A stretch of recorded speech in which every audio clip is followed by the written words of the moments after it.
ګرانو کتونکو السلام علیکم. زه محمد سلمان همدرد د حق غږ پښتو چینل خبري لنډیز کې ستاسو کوربه او ستاسو پام را اړوم د مهمو خبرونو لنډیز ته.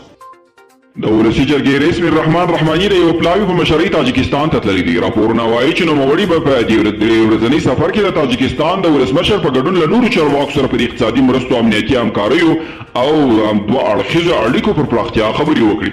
امریکا وايي له سعودي سره اړیکې ختموي نه، خو بدلون به پکې راولي. د ټرمپ د واکمنۍ پر مهال سعودي له امریکا سره اړیکې ډېرې نږدې سوي او ټینګې سوي وې، خو نوی ولسمشر جو بایډن بیا غواړي دې اړیکو ته بیا کتنه وکړي. سپینه ماڼۍ وايي ښایي د امریکا حکومت راتلونکې اونۍ کې پر روسیه ځینې تازه بندیزونه وضع کړي. د امریکا د بهرني سیاست له مخې روسیه هم یو له هغو هیوادونو څخه شمیرل کیږي چې سپینه ماڼۍ بندیزونه ورباندې لګوي.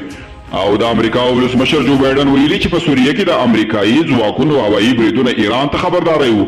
هغه ویلي چې که چیرته ایران د امریکا د ګټو د مخالفو وسلوالو ډلو ملاتړ ته دوام ورکړي، نو د خپلو کړنو له بدو پایلو سره به مخ شي.